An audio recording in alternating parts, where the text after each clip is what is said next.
ناقص مانیٹرنگ یا انتظامی اور سیاسی مجبوریاں۔ FBR ایک بار پھر مقررہ اہداف کی وصولی میں کامیاب نہ ہو سکا۔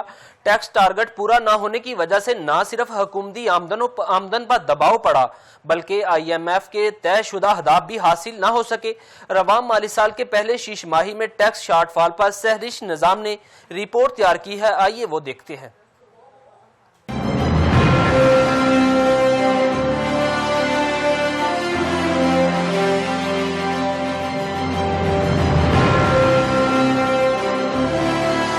فیڈرل بورڈ آف ریونیو نے ٹیکس نیٹ بڑھانے کے لیے نان فائلرز کے گرد گھیرا مزید تنگ کر دیا۔ ملک بھر سے 1,74,000 نئے نان فائلرز کی فہرست تیار کر لی گئی۔ حیران کن طور پر بڑی تعداد میں گھریلو خواتین بھی نئی فہرست میں شامل ہیں۔ ذرائع کے مطابق اس نئی فہرست میں وہ افراد شامل ہیں جن کے طرز زندگی اور اخراجات ان کی ظاہر کردہ آمدنی سے مطابقت نہیں رکھتے۔ فہرست میں سب سے زیادہ توجہ طلب پہلو گھریلو خواتین کا ہے۔ FBR ذرائع کے مطابق بہت سے نان فائلرز اپنے اثاثے اور بینک اکاؤنٹس گھر کی خواتین کے نام پر رکھتے ہیں۔ اب ایسی خواتین کو بھی نوٹسز بھیجے جا رہے تاکہ ان کے مالیاتی ذرائع کا تعین کیا جا سکے۔ FBR نے ایک بار پھر سے نان فائلرز ڈیفالٹرز کو دستاویزات کے ساتھ گزشتہ 3 سال کے ٹیکس ریٹرن کا انتباہ جاری کر دیا ہے۔